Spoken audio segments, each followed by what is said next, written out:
La médisance.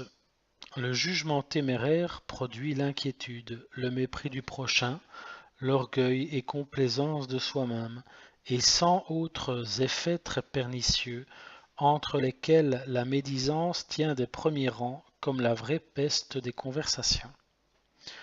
Quiconque ôte injustement la bonne renommée à son prochain, outre le péché qu'il commet, il est obligé à faire la réparation, quoique diversément selon la diversité des médisances, car nul ne peut entrer au ciel avec le bien d'autrui, et entre tous les biens extérieurs, la renommée est le meilleur. La médisance est une espèce de meurtre, car nous avons trois vies, la spirituelle qui gît en la grâce de Dieu, la corporelle qui gît en l'âme, et la civile qui consiste en la renommée. Le péché nous ôte la première, la mort nous ôte la seconde, et la médisance nous ôte la troisième. Mais le médisant, par un seul coup de sa langue, fait ordinairement trois meurtres.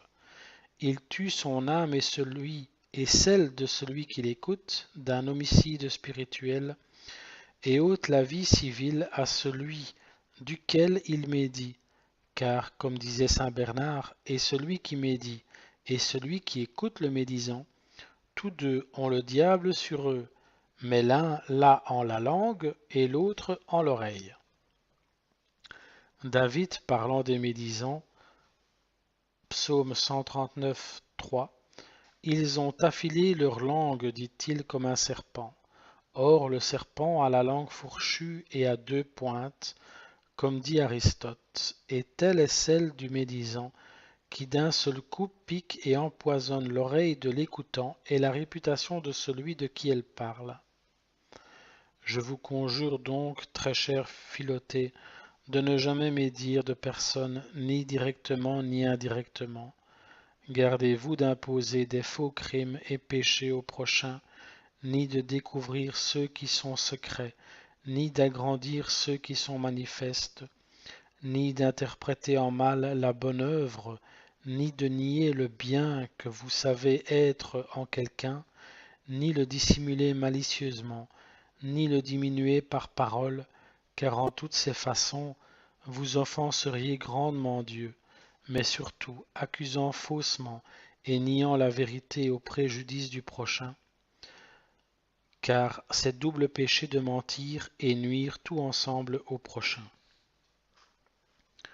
Ne dites pas, un tel est un ivrogne, encore que vous l'ayez vu ivre, ni il est adultère pour l'avoir vu en ce péché, ni il est inceste pour l'avoir trouvé en ce malheur, car un seul acte ne donne pas le nom à la chose. C'est donc une imposture de dire qu'un homme est colère ou larron pour l'avoir vu courroucer ou dérober une fois. Hélas, puisque la bonté de Dieu est si grande qu'un seul moment suffit pour impétrer et recevoir sa grâce, quelle assurance pouvons-nous avoir qu'un homme qui était hier pécheur le soit aujourd'hui? Le jour précédent ne doit pas juger le jour présent, ni le jour présent ne doit pas juger le jour précédent. Et il n'y a pas que le dernier qui les juge, il n'y a pas que le dernier qui les juge tous. Nous ne pouvons donc jamais dire qu'un homme soit méchant, sans danger de mentir.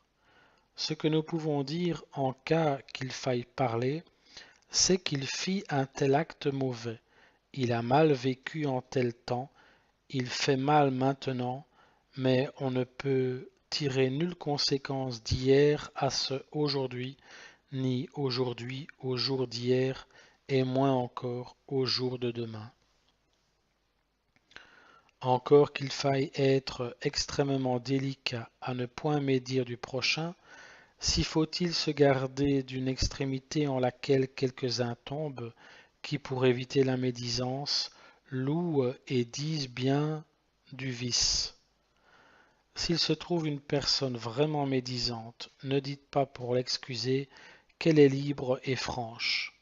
Une personne manifestement vaine, ne dites pas qu'elle est généreuse et propre. et les privautés dangereuses, ne les appelez pas simplicité ou naïveté.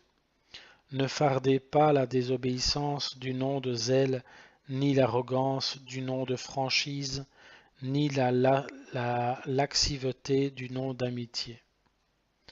Il est vrai que des pécheurs infâmes, publics et manifestes, on en peut parler librement, pourvu que ce soit avec esprit de charité et de compassion, et non point avec arrogance et présomption, ni pour se plaire au mal d'autrui.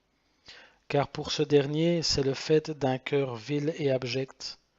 J'excepte entre tous les ennemis déclarés de Dieu et de son Église, car ceux-là, il les faut décrier tant qu'on peut, comme sont les sectes des hérétiques et schismatiques et les chefs de celles-ci.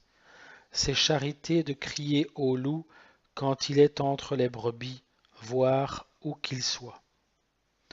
Chacun se donne liberté de juger et censurer les princes et de médire des nations tout entières selon la diversité des affections que l'on a en leur endroit. Philotée, ne faites pas cette faute, car outre l'offense de Dieu, elle vous pourrait susciter 1000 sortes de querelles. Quand vous oyez mal dire, rendez douteuse l'accusation, si vous le pouvez faire justement. Si vous ne pouvez pas, excusez l'intention de l'accusé, que si cela ne se peut, témoignez de la compassion sur lui, écartez ce propos-là, vous ressouvenant et faisant ressouvenir la compagnie que ceux qui ne tombent pas en faute en doivent toute la grâce à Dieu. Rappelez à soi le médisant par quelque douce manière, dites quelque autre bien de la personne offensée si vous le savez. Voici un avis touchant le parler. Le parler peu, tant recommandé par les anciens sages, ne s'entend pas qu'il faille dire peu de paroles, mais de n'en dire pas beaucoup d'inutiles. Car en matière de parler, on ne regarde pas à la quantité mais à la qualité. Le mieux est de fuir les deux extrémités et adopter un juste milieu.